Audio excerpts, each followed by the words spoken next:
ఆచి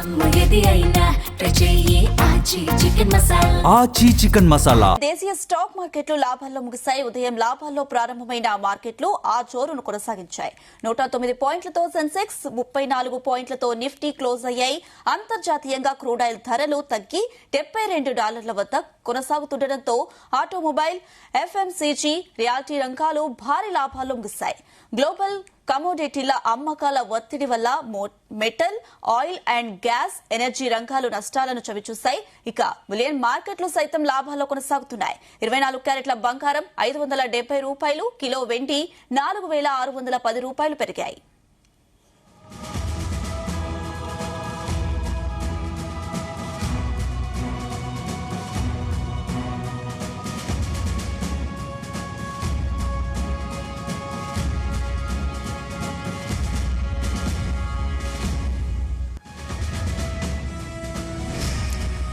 రైట్, ఇది అంశానికి సంబంధించి మరిన్ని అప్డేట్స్ మార్కెట్ ఎక్స్పర్ట్ జీవి సత్యనారాయణ గారిని అడిగి తెలుసుకుందాం. నమస్తే అండి సత్యనారాయణ గారు. నమస్తే.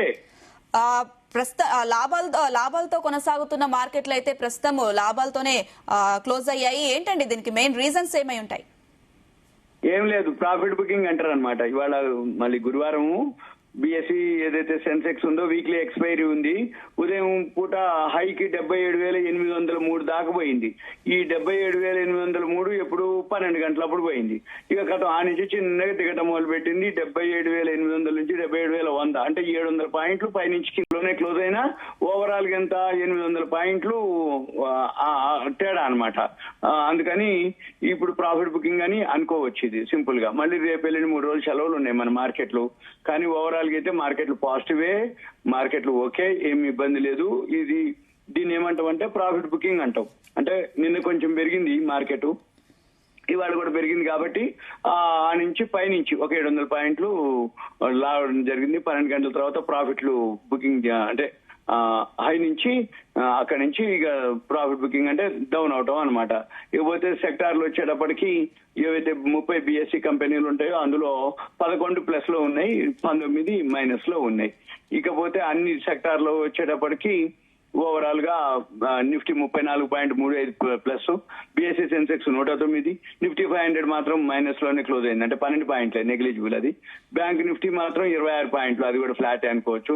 ఐటీ సెక్టార్ మాత్రం బాగా ఫాలో అవటం జరిగింది. 236 పాయింట్లు మైనస్ లోకి వెళ్ళిపోవడం జరిగింది. మిడ్ క్యాప్ కూడా 102 పాయింట్లు మైనస్ లోనే. బిఎస్సి బ్యాంక్ వచ్చి 19 పాయింట్లు ప్లస్ లోనే క్లోజ్ అయింది. ఫ్లాట్ అనమాట అది కూడా. నిఫ్టీ 200 కూడా అది కూడా ఫ్లాట్, ఒక ఓన్లీ 1.80 అని. నిఫ్టీ 100 కూడా 38 పాయింట్లు ప్లస్ లోనే, అది కూడా ఫ్లాట్ అన్నట్టు. నిఫ్టీ స్మాల్ క్యాప్ కూడా 36 పాయింట్లు మైనస్ లోనే క్లోజ్ అయింది. బిఎస్సి 500 వచ్చి 18 పాయింట్లు మైనస్ లోనే క్లోజ్ అయింది. బిఎస్సి అంటే ఓవరాల్ గా అన్ని అక్కడక్కడే న్యూట్రల్ గా, లేకపోతే 20-30 పాయింట్లు మైనస్ లోనే క్లోజ్ అవడం జరిగింది. ఇప్పుడు జనరల్ గా మనం చూడవలసింది ఏమీ లేదు. ఇక ఏం చూడాలి అంటే ఇక 3 రోజులు వెయిట్ చేసి మండే మార్కెట్స్ మనం ఫాలో అవ్వాలి. ఈ రోజైతే ఇక పెద్దగా అంటే ఇన్ఫర్మేషన్ వీకెండ్, లాంగ్ వీకెండ్, అంటే జనరల్ గా ఏంటంటే సాటర్డే సండేనే ఉంటుంది. ఈసారి ఫ్రైడే కూడా మొహరం సెలవు వచ్చింది కాబట్టి 3 రోజులు అనమాట సెలవులు. 3 రోజులు కాబట్టి ఎక్కువ శాతం ఎవరైనా కానీ జనరల్ గా ఏంటంటే పొజిషన్స్ ఉంచుకోరు. ఎందుకంటే ఏం జరుగుతుందో 3 రోజులు అనుకుంటారు. కానీ ఏం కాదు. ఎందుకోసం అంటే మార్కెట్లు ఎట్లాగూ లేకపోయినా అక్కడ ఏం లేదు. యుద్ధం, ఇరాన్ అమెరికా యుద్ధం ఏదైతే ఆ వాతావరణం ఉందో మామూలు అయిపోయింది కాబట్టి ఏం లేదు. ఇంకా క్రూడ్ ఆయిల్ కనుక ఇంకా తగ్గిపోతే మాత్రం మన ఫ్లైట్ ఏవైతే ఏటీఎఫ్ ఛార్జెస్ తగ్గిపోతాయి. దాంతో స్థిరత్వం, అంటే మన ఫ్లైట్ ఛార్జీలు కూడా తగ్గే అవకాశాలు ఉంటాయి. అందుకని ఇవాళ టాప్ గెయినర్ లో ఇండిగో ఉందన్నమాట. ఆ న్యూస్ తోటే ఇండిగో బాగా టాప్ గెయినర్ లోకి రావడం జరిగింది. ఇవాళ ఆటో సెక్టార్ బాగా పెరిగింది, బ్యాంకింగ్ సెక్టార్ బాగా పెరిగింది. తర్వాత సిమెంట్ సెక్టార్ కూడా పర్లేదు, బాగానే ఉంది. ఇవి మనం ఎక్కువ న్యూస్ అంటూ జనరల్ గా ఏమీ లేవు మామూలుగా మాట్లాడడానికి. ఎందుకు లేవు అంటే మార్కెట్ లో సెలవులు, ఇకపోతే సత్యనారాయణ గారు, అటు స్టాక్ మార్కెట్ ప్రాఫిట్ లో ఉంటే అటు బులియన్ మార్కెట్ అయితే నష్టాల్లో కొనసాగుతుంది. మరి ఇప్పుడు ప్రస్తుతం అయితే స్టాక్ మార్కెట్ ప్రాఫిట్ లో క్లోజ్ అయింది, బట్ బులియన్ మార్కెట్ వచ్చేసి లాభాలతోనే కొనసాగుతుంది. దీనికి రీజన్ ఏంటి? ఓకే, ఫ్లాట్ గానే ఉంది. గోల్డ్ సిల్వర్ కూడా ఫ్లాట్ గానే ఉంది. బ్రెంట్ ఆయిల్ మాత్రం ఒక 1% ఇప్పుడు $73 ట్రేడ్ అవుతుంది, అంటే ఒక 1% మైనస్ లో ఉంది. అది రోజు కనుక ఇంకో 3-4 రోజుల్లో ఇంకో 1 తగ్గి పాత రోజులు అంటే 65 మధ్యలో ఉండేది. ఫిబ్రవరి 28 యుద్ధం మొదలు కాకముందు $65 ఆ దగ్గరలో ఉండేది ఏది బ్రెంట్ ఆయిల్. ఇప్పుడు $73, అంటే ఇంకొక $8 కనుక వచ్చేస్తే మళ్ళీ పాత రోజులు మాదే. అంటే హర్ముజ్ జలసంధి ఓపెన్ అయిపోయింది. హర్ముజ్ జలసంధి ఎప్పుడైతే ఓపెన్ అయిందో అక్కడి నుంచి వచ్చేస్తున్నాయి ఏది నౌకలన్నీ. ఎప్పుడైతే నౌకలు వచ్చేసినాయి అనుకో సప్లై పెరుగుద్ది. సప్లై పెరిగిందంటే డిమాండ్ తగ్గుద్ది. డిమాండ్ తగ్గిందంటే ధరలు తగ్గుతాయి. ధరలు తగ్గినాయి అంటే ఇన్ఫ్లేషన్ తగ్గుద్ది. ఇన్ఫ్లేషన్ తగ్గింది అంటే రూపాయి బలోపేతం అయితే. రూపాయి బలోపేతం అయింది అంటే మనకు ఫారెన్ రిజర్వులు మిగులుతాయి.